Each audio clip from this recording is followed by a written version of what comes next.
Hello, and welcome to another episode of New Game for Today. I'm your host, Jeff Cork, joined today by Leo Vader. Hi. Kyle Hilliard. Hello. And Matt Miller. No, not that goodness. one. Here I am. Excellent. What are we looking at, Matt? This is Starlink Battle for Atlas, the new Ubisoft game that is this brand new concept nobody's ever heard of called Toys to Life. Wait, what? And Yeah. Space Combat, another new concept. That's right. No, this is their new game where you have some plastic toy ships and you put them on your controller and then you get to bring them into the game and shoot at alien spaceships with them. Got the cameras on today. That's right. We're going to check out how some of this stuff works. So if you've been following the game at all, you probably already know we're playing on Switch. Because why wouldn't you? Because we got Fox there in the corner. We got to do it. Oh, you hit that asteroid. I did, but I'm okay. I'm Star Fox. His famous catchphrase. I'm Star Fox. What do you want? All right, I think I killed everybody. Let's go. It sure feels like it. So while we go to hyperdrive here, we can talk a little bit more about Starlink. I'm flying towards an outlaw hideout right now. But in this game, you're in this special solar system, and there's this whole kind of cinematic storyline about you trying to find the origins of this alien that crashed on your on planet Earth, and he's now your ally, but he doesn't know where he came from, and so you come to this place, and then your captain gets kidnapped in the first mission, and it's all an excuse to be able to get out there and shoot at a bunch of ships and go down to some planets and explore them, which is kind of fun. And we're not in our solar system, we're in a different one. No, we are in the Atlas solar system. Okay. Where there's a bunch of planets. In fact, I'm going to pull up here for you. I'm going to take a little pause from our battle, show you the star map. Okay. So here we are. We're flying off towards this outlaw hideout. That's our current little side mission that we're going on. But there's all these different planets that you can actually go down to. And if you've played a game like No Man's Sky, you'll be familiar with the idea here. You literally fly up to the planet and then down through the atmosphere, and then you can explore the surface. And there are these big surface areas that we'll go look at a little bit later that you can do stuff on. You can discover animals, you can gather resources, you can do side missions, you can continue the campaign. And so it's a pretty big game world to explore. And it's open as well, right? Like if you see a planet, you can just head towards it? You can, although it is somewhat guided, right? Like there is some sense of like, okay, well, this is a harder area, this is a harder planet. And so we're not going to... Maybe it would be a bad idea for us to go there quite yet. Now, one of the things I should start with here is to say that, like, I think Starlink Battle for Atlas knows that its target audience is not, like, necessarily super hardcore adult gamers. I think there are some adult gamers who will really enjoy this game. But it is... wearing its audience on its sleeve to some degree. The comedy, the storytelling, the graphics all kind of nod to a potentially younger demographic as a target. And I think there are a lot of families who maybe had fun with things like Skylanders, but who would enjoy something a little bit more sort of action-packed sci-fi adventure kind of a thing, who might find something to enjoy here. Miller, it Yes. sounds like Star Fox is right at home in this universe.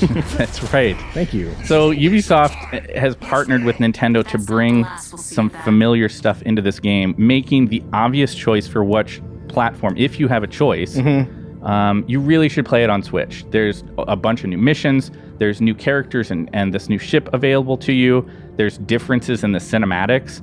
It's a bunch of additional stuff. Does it seem like Fox is well integrated in the experience? So, there's Slippy right there. See, there you go. Never mind. Slippy, what? You do. You see regular cinematics that integrate these characters into the storyline. Do they feel well integrated, or are they kind of just stuck on the side with some glue? No, I think that they are fairly well integrated. Okay. I'm not going to go out on a limb and say that this is like the greatest storytelling that's ever been done in a video game. But really, it's.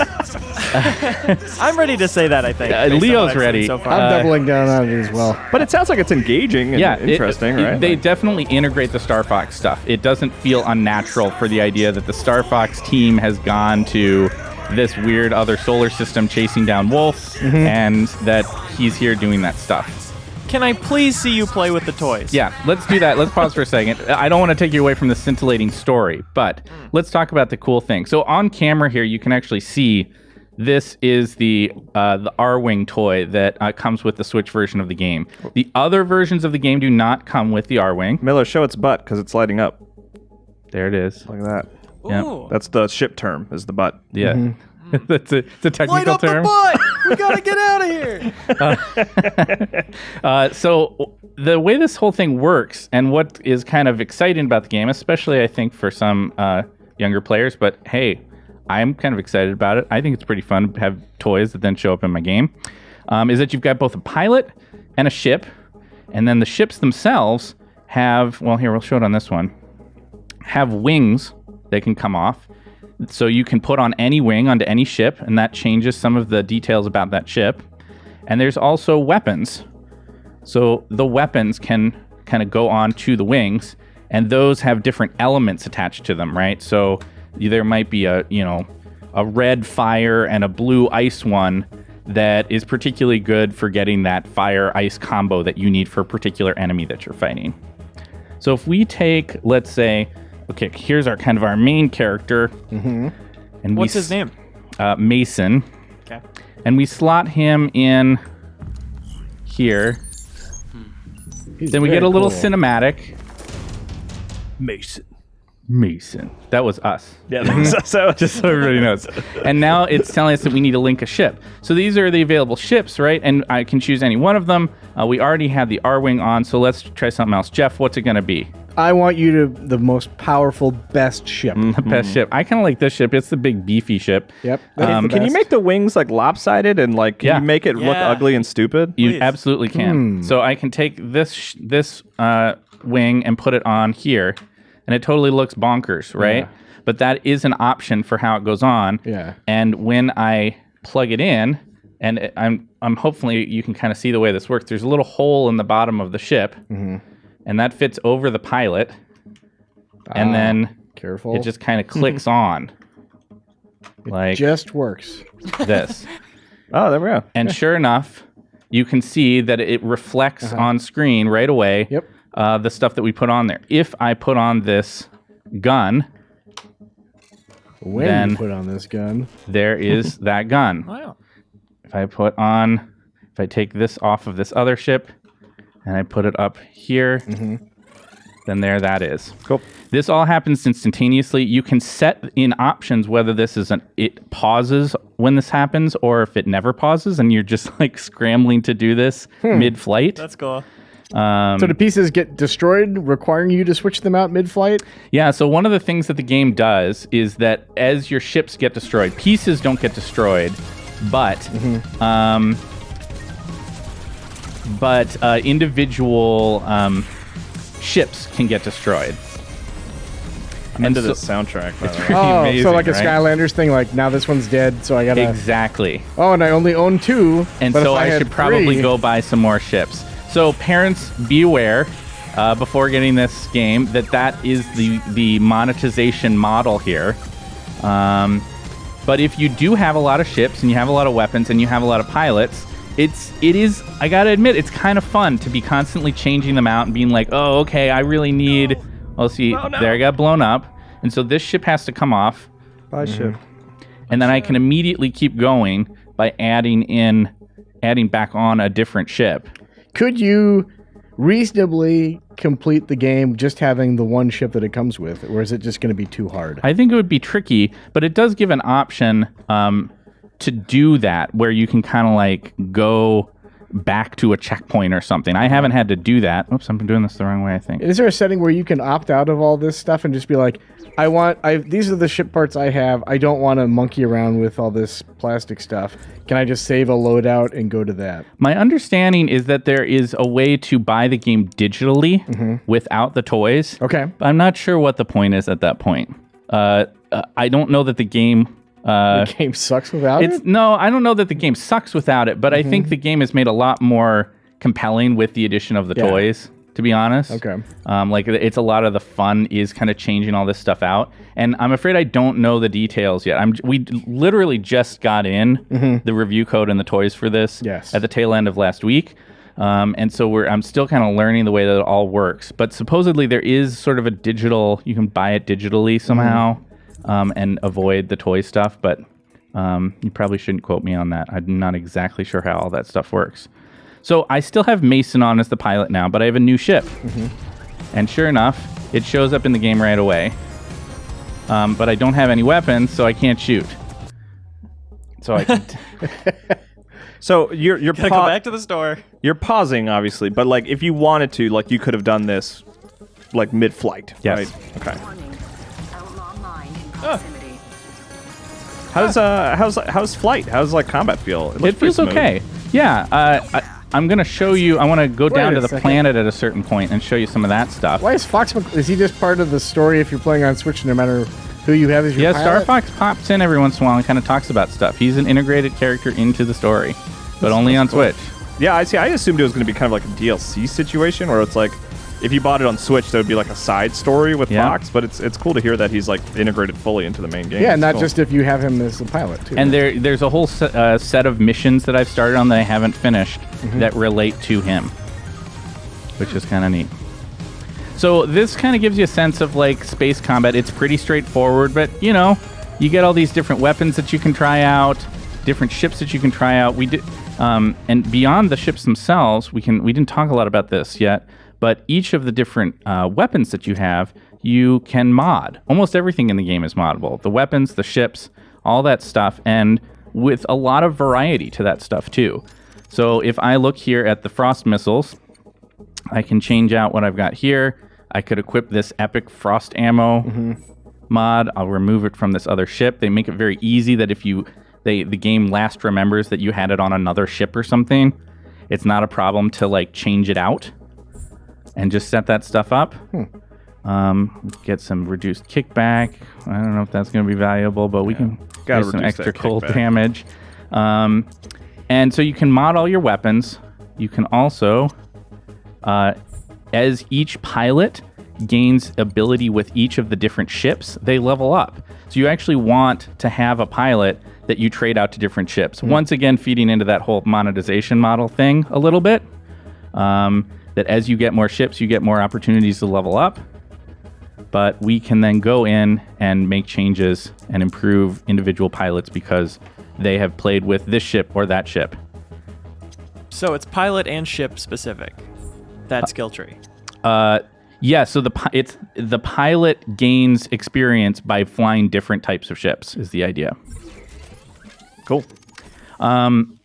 So, and here we go. We're looking at ship cores now. We can put that on, change all this stuff out.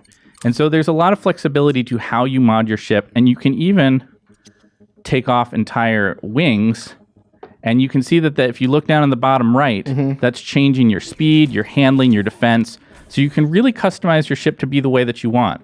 So suddenly this game that is admittedly a pretty kid-targeted game does have a lot of flexibility to it. It does have some kind of interesting progression loops to it. You also have your sort of mothership here that you're constantly upgrading by doing different stuff in the game, giving me new options for how I do mods or how much freight and cargo I can carry, that kind of stuff. And you never exit your ship, right? You're always in a ship. You're always flying around in your ship. You always see your character, your pilot is down in the bottom left, and you see him kind of like speaking and doing stuff as he gets hit by attacks. Then sometimes he kind of flinches and that kind of thing. But no, you're never running around by yourself. But Kyle, you are going down onto the ground. So let's go take a look at that stuff. We'll jump ahead a little bit and go to one of the planets. We're like going through the atmosphere here. Oh, Yeah. this is cool. I'm into this. We're now descending down onto a planet, and it's pretty cool looking, actually. You can kind of take a look around. This is Sonatus. So can you? Is it? You used No Man's Sky as a comparison earlier. Like, Yeah. is the planet that big? Like, if you enter the atmosphere from different areas of the planet, is it distinct? Yeah, or- so let's check out the map here now that we're on the planet. Oh wow. So all of the there's not like a billion planets. Yeah, yeah. Right? This is a one distinct system that has several planets in it. But on any individual planet, each of these areas is fully fleshed out. So here's a place where we can go hunt for a relic, and over here is remains of an old settlement colony where we could find an uncommon mod plus some electrum, which is like the gold for the ship. Here we have one of our allies at an observatory, and we can upgrade the observatory so that we can see more of the planet by bringing in organics and cores to them. So are you still hunting for materials and stuff? So as we at any time, once we get to a planet, I can cut my engine, which would seem like a bad idea. But no, you just kind of flop down to the ground like that. And now it becomes this sort of like almost like a hovercraft thing where you're flying along and you can do stuff like, oh, here's a spice pop. Yeah, pluck a spice pop. And there's this little kind of mini game where I got to tilt the analog stick and grab the spice pop. And Ew, you guys, this is a kid's game. And with the spice pops, I can then go deliver those to the observatory, and that'll help me get upgrades. It'll help me get some money. And so there's that whole dynamic. There's also times where, as you're wandering around, you'll encounter fauna, where you can scan them and you can learn about. If we run into any of them, I'll do that. But is there really an indicator that tells you where space is in relation to where you are? Yeah, so it's always up, right? It's always up. The reason it's doing that is actually because I've got a mission set to go do that. Okay. You can see in the upper right, Yeah. I currently have my Starlink mission is the Outlaw Hideout, and that's up in space. So it's saying, like, if you want to go do this thing you've Okay. marked, go do that. Okay. Yeah, I now just changed it. If I wanted to continue the main campaign, I'd go to this planet called Vilis or Vilas or something like that. Yeah. Each of the Hey guys, damage report each of says the a bunch of different data canisters missions and has a some different grabs left. vibe. Here's the one that's related to Star Fox. They came down That if I wanted planet to, side, I could go and do uploading that the mission. entire site. So how quickly can you That's not travel just like data. from That one is point on a nice planet to work. another? Like, is it better to go out into space and then like go into orbit and then come back down? That has not been my experience. My experience is generally when you're going across a planet, it's fastest to just like put on the boost and just go. But you go pretty fast. Yeah. And the planets it's a nice big size, but they're not completely overwhelming. Good. So, here we have, Yeah, big for the sake of big gets on my nerves. It does. sometimes, But and this is, Those here look we like got some bad enemies. guys. Yeah, so right now, this is a good example here. We've got a Sonora Ice Cyclops. So what would you say I should fight the Ice Cyclops with, Jeff, Cork? Bees. friendliness. Okay, you're all wrong. These guys I'm going are- to put on some flame turrets. Yeah, if you'd let me answer, Miller, I was going to say flame turrets. I like how you put it on Miller, even though Leo and I were the ones that shouted. Wow. Okay, so let's check this out now. I can now go in. I can get some crits with my flame weapons. We're getting a lot of crits. Yeah. So it's an automatic crit if you've got the right element for it? Yeah, Is that so how it's you're sort of doing a match game against the enemies that you're fighting, trying to find their weaknesses. Sometimes it's more obvious than others, like when it's called an Ice Cyclops. Yeah, that's the Bees word you won't should work. clue in, not Sonora. What's the opposite of a cyclops? The ice weapon, interestingly, will still do stuff. Yeah. It's just not. It's not super advantageous. Right. Right. So, question for you: like the bundle that you get, does it give you one of every element type? It doesn't. Okay. It does give you a couple weapons, but Kyle's actually looking at the box right now for the Switch version, so he can kind of tell you about that. So you get a Fox figure. Yes. You get a Mason Rana figure. Yes. You get the R-wing. Yes. And then you get the flamethrower weapon and the frost barrage weapon. Exactly. And that's the Switch, presumably like the Right. main bundle, probably the starter pack. Okay, and to your knowledge, are weapons packaged individually from pilots, packaged individually from ships? So you can get a bunch of different ways. You can you get the starter pack for your chosen platform on PS4 or Xbox. It's like Mason and the yellow ship with the ring in the back Okay. that I think we looked at a little bit earlier. Yeah. Classic ship. That's right. But you can also buy weapon packs. They come with new weapons. You can buy pilot packs. They come with a new pilot, and you can buy ship packs. They come with new ships. So there's various price points and things that you can get. Do you know about how much these things cost? Just throwing all this stuff at you. I don't. Okay. Yeah. Like I said, I mean, one of the challenges that has come to us with this game is that we just got it in. Yeah. As we mentioned earlier, just like right before the weekend, and so a review is not ready. No. I'm still just kind of getting started on the game, but we wanted to show off a little bit of like, here's what the ships are, here's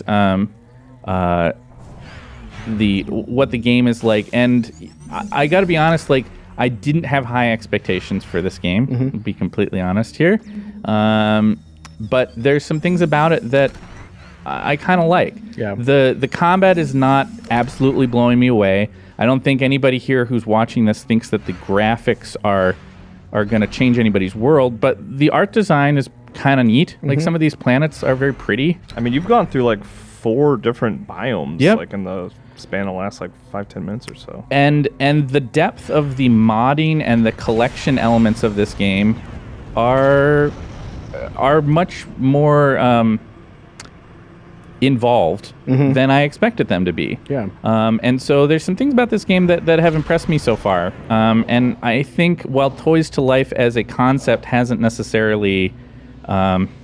this is not exactly what you'd call a timely game, right? It feels like Toys to Life kind of had its heyday a little while ago, but this is a little bit different. And for people who like spaceships and Anthropomorphic foxes. anthropomorphic foxes, there might be something here that would be worth your time. I do have some pricing information here. Thanks for looking that up, Leo. No problem. The starter edition runs you $75. Okay. So a game plus...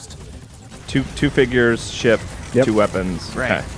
A ship with a pilot and a gun is $25. We have a few different packs for that. Otherwise, just standalone weapons are $10 for 2 weapons, and pilots are $8 a piece. So there you go. If you want to buy the game by itself, looks like that's $20. Oh, really? Or maybe that's just the mount. That looks like it's just the mount, actually. The Okay. I mount's was going like to say, that would be $20. weird. So yeah. And display stand for your ship, $5. A display stand. That's Okay. right. All right. Fair enough. So there we go. Yeah. Starlink, Battle for Starlink. Atlas. I think it's one, if you had totally discounted it as being like, this is going to be completely stupid. I don't think it is.